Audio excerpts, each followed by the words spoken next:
The Israel Museum in Jerusalem is the home of one of the world's greatest ancient treasures. It houses the famous Dead Sea Scrolls. The Shrine of the Book was added to the museum in 1965. The distinctive design is said to resemble the lids found on the jars in which the sacred scrolls were discovered.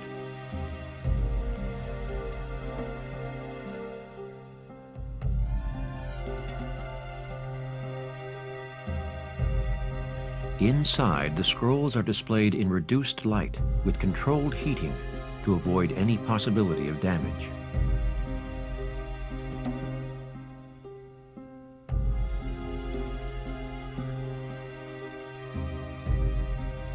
The scrolls were found in the Judean desert 50 years ago by a Bedouin shepherd.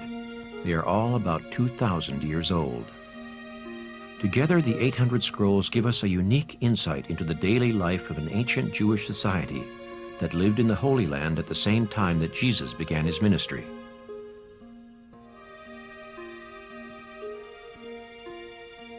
They tell extraordinary stories of the daily lives, laws, and beliefs of these people.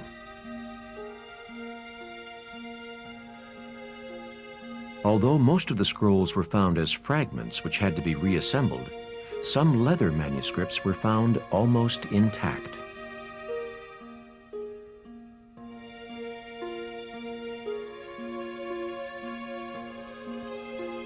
On the next stage of his quest, Karsten Tide made a painstaking search through these manuscripts, looking for anything written in a style that might resemble the Jesus Papyrus. He knew what an important breakthrough it would be if he could find such similarities. The scrolls were found 30 miles from Jerusalem, at Qumran, on the shores of the Dead Sea.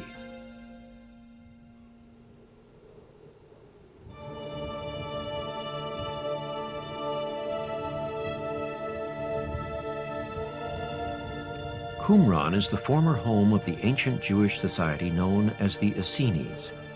In 152 BC, they left Jerusalem, unhappy with the way in which the temple was being run. They believed that religious standards had declined scandalously and withdrew to the desert to form their own community based on a simple life of prayer and study. They lived in this isolated desert hideaway for more than 200 years, separate and independent of the Jewish leadership in Jerusalem. Once again, following Tide's trail of investigation has led D'Ancona to the site of an ancient massacre. D'Ancona met up with Qumran scholar Hanan Eshel, who showed him around the site. As with the Cave of Horrors and Masada, the Essenes were to meet a tragic end at the hands of the Romans. In 68 AD, the 10th Roman legion marched down from Jericho and drove the Essenes out, burning their homes and destroying their way of life forever. The Essenes must have sensed that the end was near, because as we now know, they hid their most sacred treasure, the 800 scrolls that formed their library, in the caves that surrounded Qumran.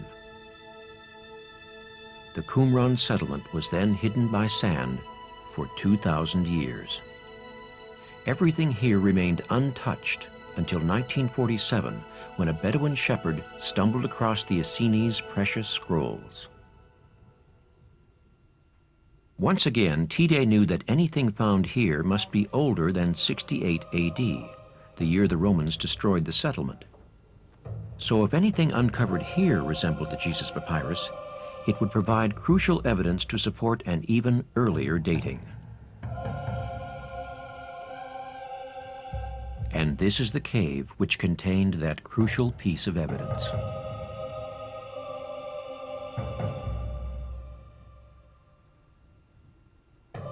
Known as Cave 4, 15,000 fragments were discovered here and later reassembled to form 530 scrolls.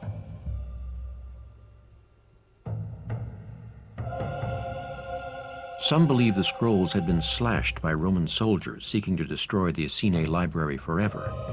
But luckily for Tide, the fragments survived, once again protected by the dry sand.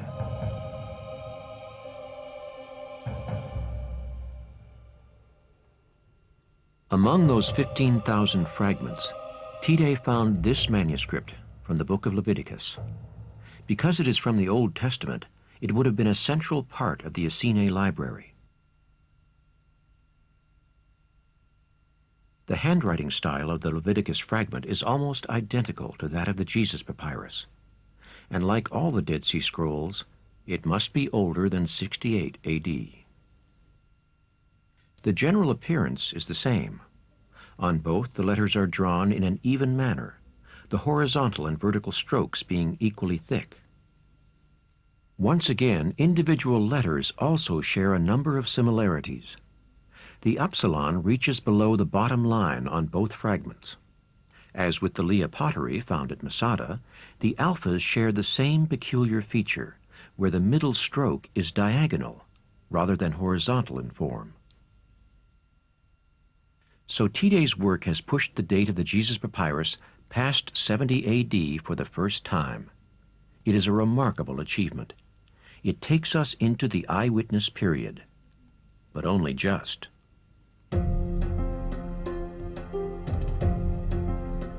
The further back into the eyewitness period Tide takes the Jesus Papyrus, the more certain we can be that the Gospels were written by people who knew Christ. So is there any evidence that the Gospels were written even earlier? Is it possible to show that they were written well inside the eyewitness period? There are indications in the geography of the Holy Land that suggest an earlier date. We must travel to Banyas, Israel's most northerly point.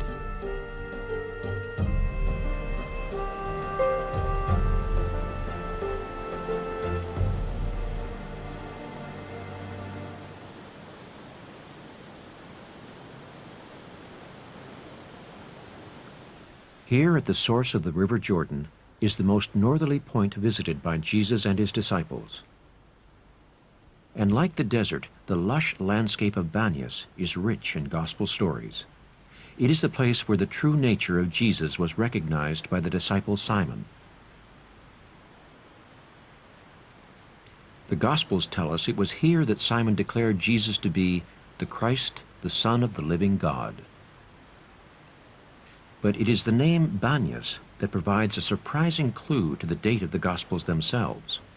For in both the Gospel of Mark and Matthew, it has a different name. In the Gospels, this place is referred to as Caesarea Philippi, but this name was no longer used after 62 A.D., when its name was changed to Banyas by King Herod. Matthew's use of the old name suggests he may have been writing when the old name was still in use, before 62 A.D. This name change is yet another indication that the Gospels were written within the eyewitness period.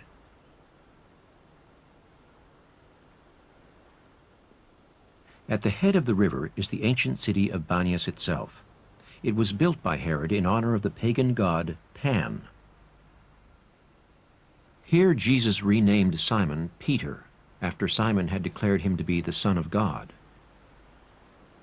As the Gospels tell us, "So I now say to you, you are Peter, and on this rock I will build my community, and the gates of the underworld can never overpower it." And it is this cave here in the pagan temple that seems to have been the gateway Jesus was referring to, as if it really were the gateway to hell.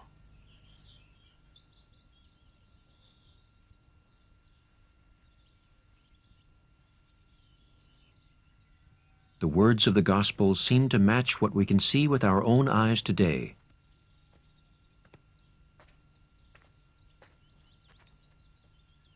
Here at Banyas, the Gospels begin to read like the account of the eyewitnesses.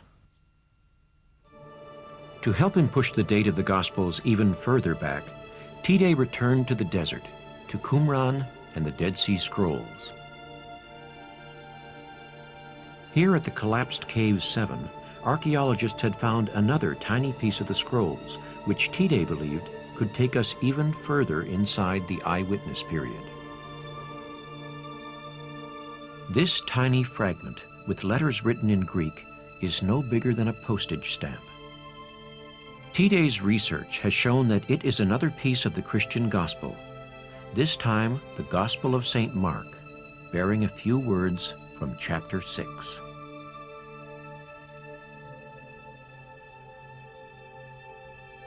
Many people dispute that this tiny fragment is from St. Mark's Gospel, but Tiday's evidence is convincing.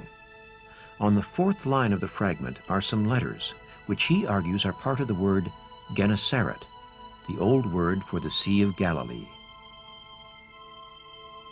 The word in this form cannot be found anywhere else in the Bible. It appears only in the Gospel of St. Mark.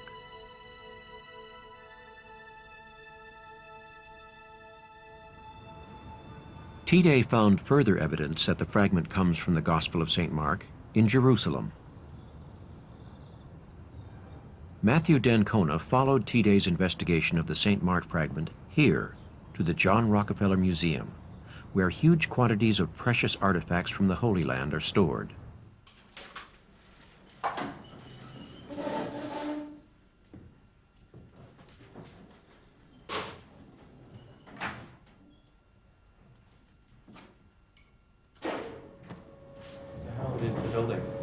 It was built in the 1930s by the Rockefeller family. It was called the Palestine Archaeological Museum. And up until probably the 60s, I would say that it probably was the major archaeological museum for the ancient Near East.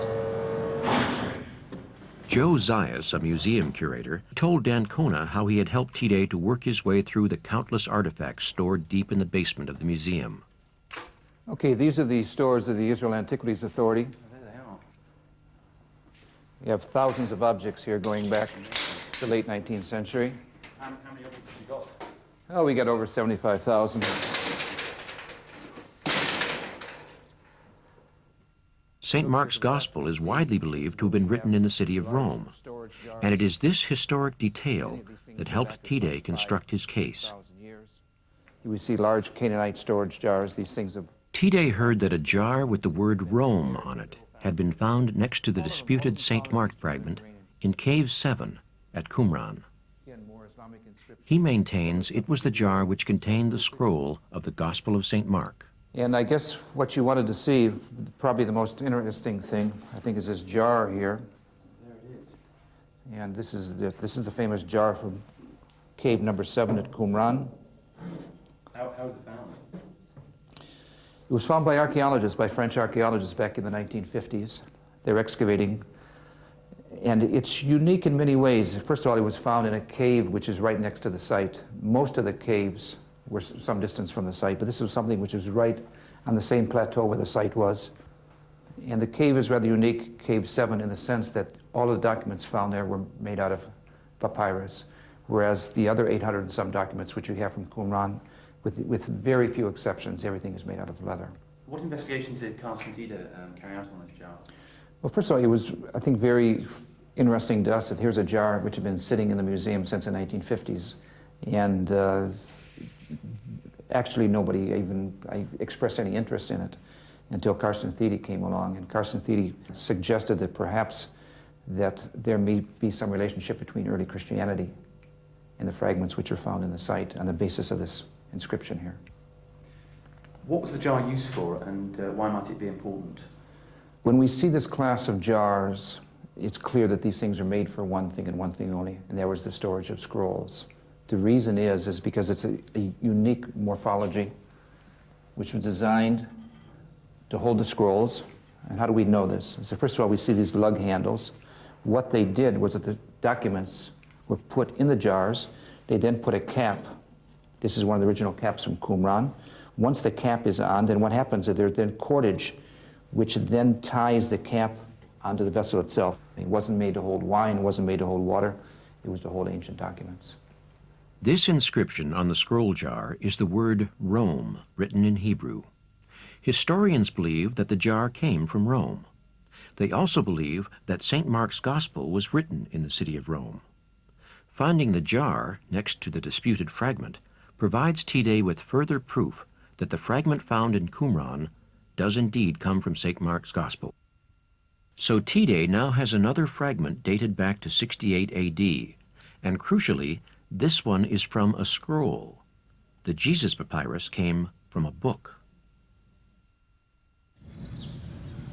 The next stage of his theory relied on the fact that the first time the Gospels were written down, it had to be onto scrolls. The fact that the Mark fragment at Qumran is a scroll fragment tells us that the first Christians were writing on scrolls, that the first generation of Christian writings was on scrolls. Hence, we have to allow for the fact that there was a scroll of St. Matthew's Gospel before the Jesus papyrus book fragments, which we now have. This is a vital argument. Until the Mark fragment from Qumran was discovered, it was believed that the Christians wrote the Gospels down only on books. But now there is evidence that there were scroll versions of the Gospels first, which were then copied onto books like the one from which the Jesus papyrus must have come.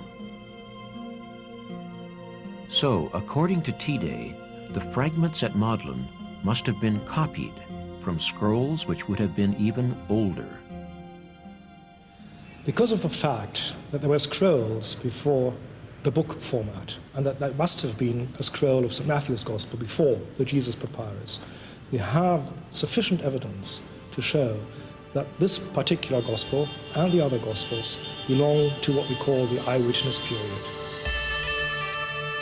Tide has proved, using his comparisons with documents from the Cave of Horrors, Masada, and Qumran, that the Jesus papyrus must be older than 68 AD. But this discovery at Qumran implies that the earliest Gospels were actually written onto scrolls. If this is true, then there should also have been a much earlier scroll of St. Matthew's Gospel, now lost, but from which the Jesus papyrus was copied. He has now dated the Gospels within 20 years of Christ's life. A mistake that has been committed, that has been made by many scholars, by many gospel readers, is to treat the authors, the writers of the Gospels as uneducated, stupid people who just collected what they could find, and often enough not treat them as individuals at all, but as committees who were free to invent stories about Jesus, sayings of Jesus, words of Jesus for their special needs in their communities. Now if we go back, thanks to the papyri, thanks to the manuscripts, the Jesus papyrus, the Mark scroll from Qumran, go back to the period of the eyewitnesses, this escape route from history into legend is cut away from under the feet of modern scholars or of skeptics. We are now beginning to deal once more, like the early Christians did, with historical information. So are you saying that one of the lessons of the Jesus papyrus is that we must take the Gospels seriously as historical sources? The fact that we have documents going right back to the eyewitness period tells us that the first Christians were trying to preserve the historical information about the historical Jesus. They interviewed eyewitnesses, some of them were eyewitnesses themselves, they knew what had happened, and they could write down what they knew was true, was historically accurate. And this, in a way, is the most important result of the analysis of such manuscripts, that we can now, as historians, go back to the texts and find out how those eyewitnesses and how those people who interviewed eyewitnesses dealt with the historical information that was available to them. It's not myth anymore, it's not legend, it's going right back to history.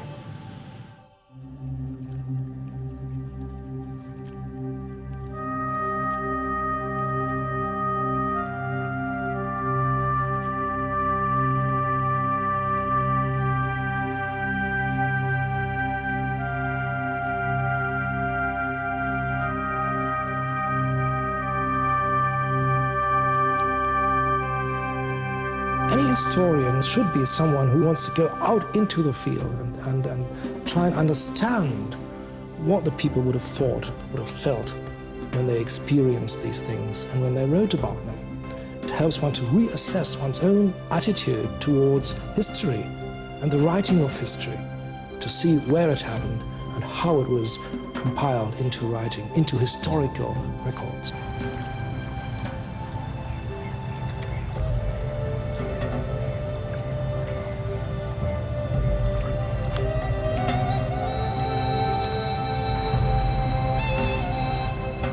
The Sea of Galilee, is the place where Jesus called his first ministry, where Christianity began.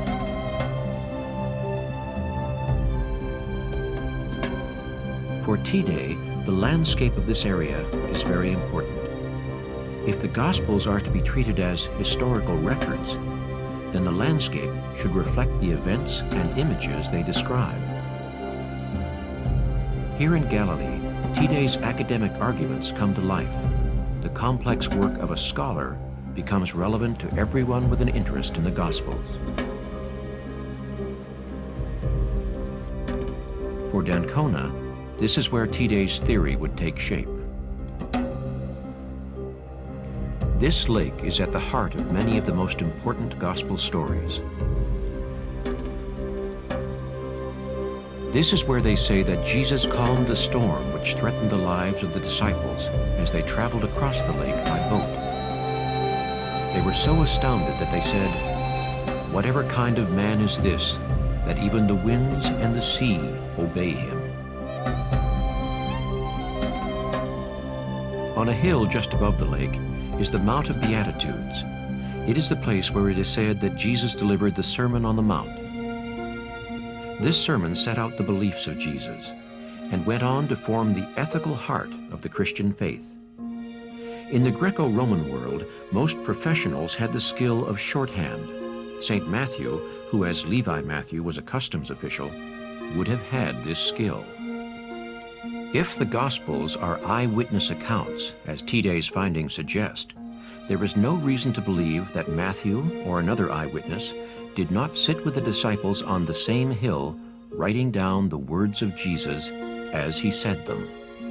So the words we have today could be very close to those that Jesus actually uttered. This theory upsets many New Testament scholars who are convinced that this particular sermon is a late and unreliable compilation of scattered sayings drawn up by the early Christian communities.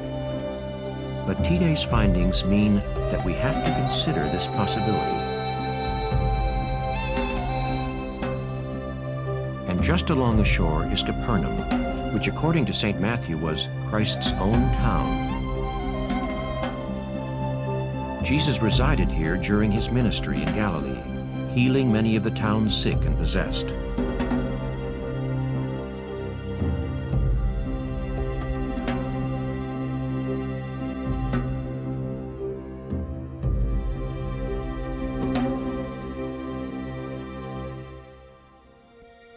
The lake is full of places commemorating Jesus' life and death.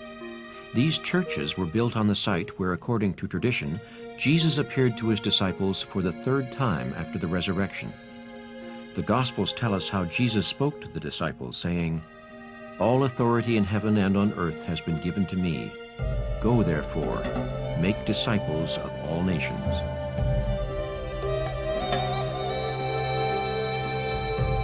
Many of these places are so named only because of local tradition, linking them with particular gospel events.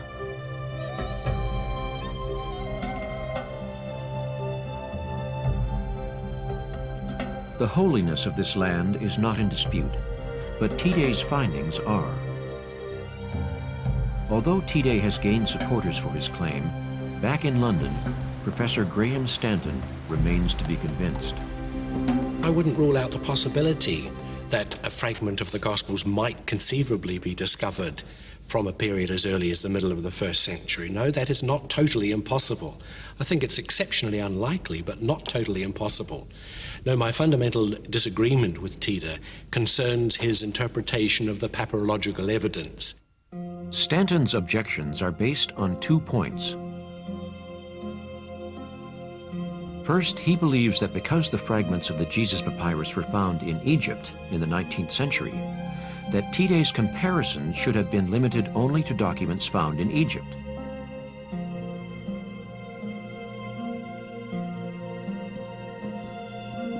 T-Day's supporters point out that the Jesus Papyrus could have been brought to Egypt from the Holy Land at any time since its writing.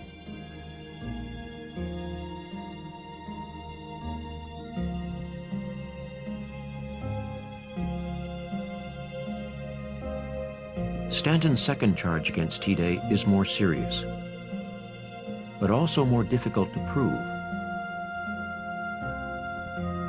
Stanton believes that T-Day has exaggerated the degree to which the Jesus Papyrus is similar to the datable documents he used in his proof.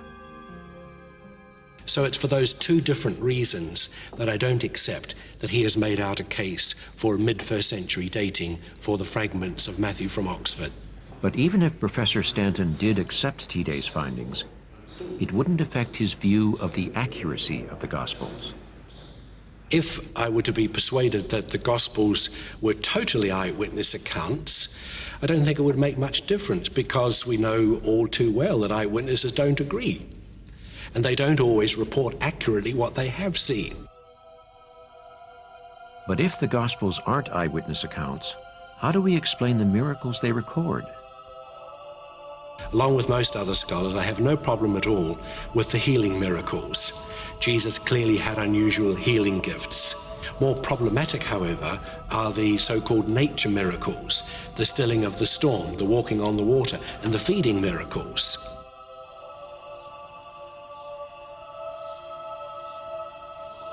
The site of one of the most famous feeding miracles is here, at the church at Tabgha, on the shores of the Lake of Galilee. This is where the Gospels report that Jesus fed 5,000 people with 5 loaves of bread and 2 fish.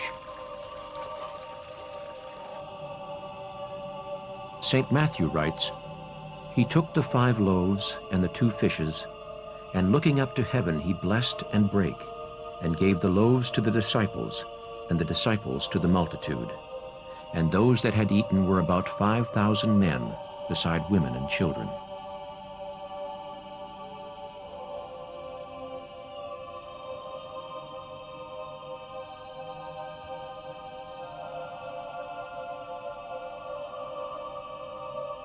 This rock is said to be the rock on which Jesus placed the loaves and fish. The story is commemorated in these 5th century mosaics.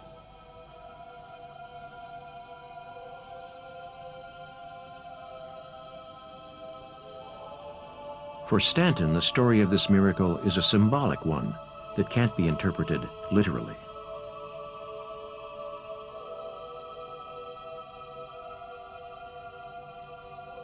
But if T-Day is correct, and the Gospels reflect historical events written by eyewitnesses, then we could say with greater certainty than ever that this miracle happened here.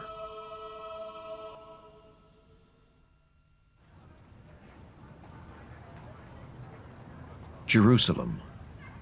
This is the place where Jesus came after his ministry in Galilee. Here he was betrayed by Judas, and of course, this is where he was crucified.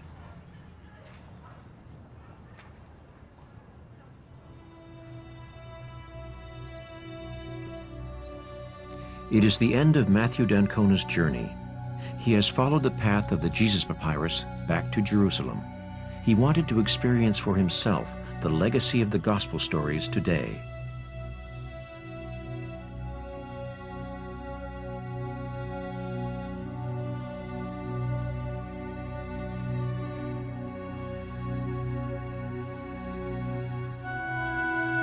The Via Dolorosa in Jerusalem's Old City. According to tradition, Jesus followed this path as he made his way to the place of crucifixion.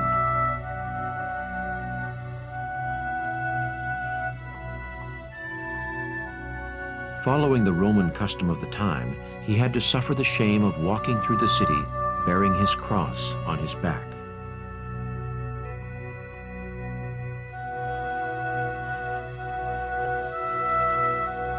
But many doubt whether Jesus actually followed this route. As with most of the Gospel stories, it was faith rather than historical evidence that fueled belief.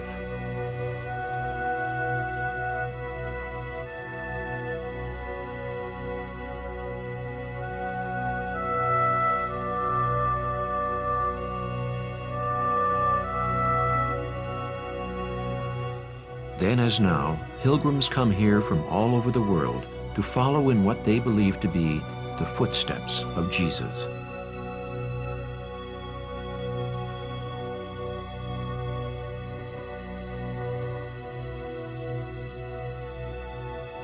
They come to see the 14 stations of the cross, each of which commemorates one of the dramatic events on Jesus' agonizing last walk toward death. The 4th station marks the spot where Jesus' mother Mary is believed to have spoken to him on his way to Golgotha.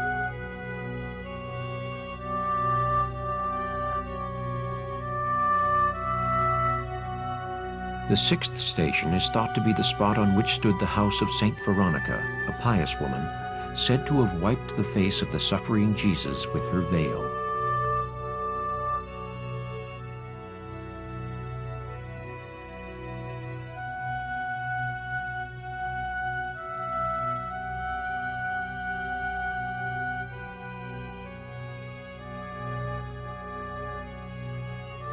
And at the 7th station, Jesus is said to have fallen for the 2nd time under the weight of the cross. Although the authenticity of this route is questionable, people still come here to commemorate the last hours of the man they believe to have been the Son of God. For these people, faith is about more than scientific evidence.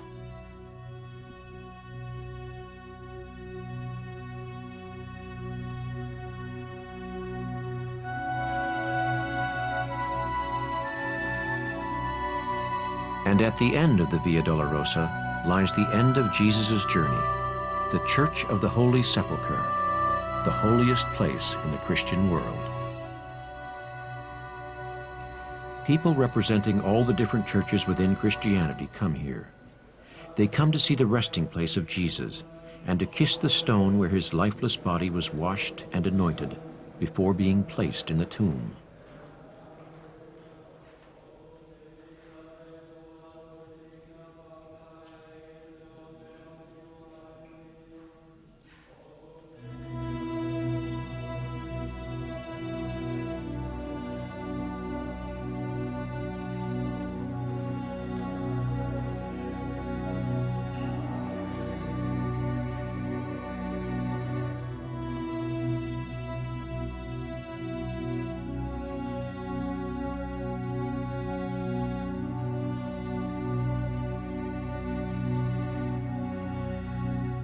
Here you can see the tomb, which is said to be the place the body of Christ lay after his crucifixion.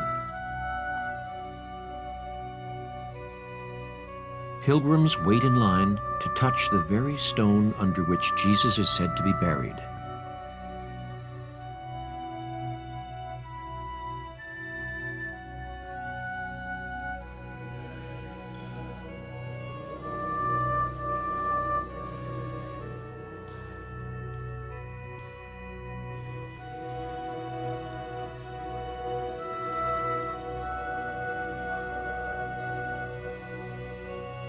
It is particularly moving to see, 2,000 years later, the depth of feeling his death still inspires.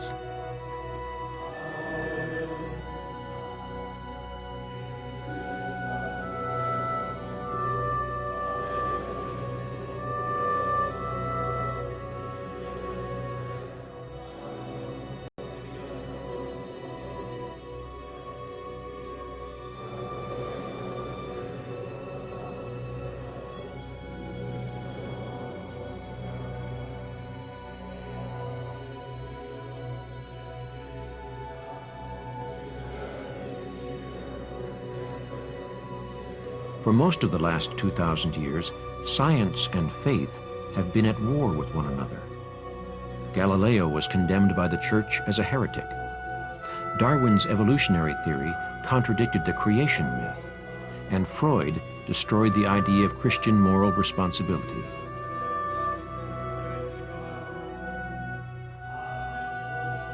But in Karsten Tidé's work, science has become the handmaiden of faith, rather than its archenemy, encouraging belief rather than undermining it. The Gospels want to achieve two things. They want to strengthen the faith of their readers, but not with legends, not with nice or funny or entertaining stories, or even sad bits and pieces about the passion of the Lord, but with historical fact. So historical fact on the one side, and strengthening the faith of the believers on the other side isn't a contradiction in terms. And it is indeed something that other historians in antiquity did. There was always a message. There was always a tendency, something people wanted to get across. In the case of the Gospels, it's the message of the historical Jesus, who is also the Christ of faith. Two sides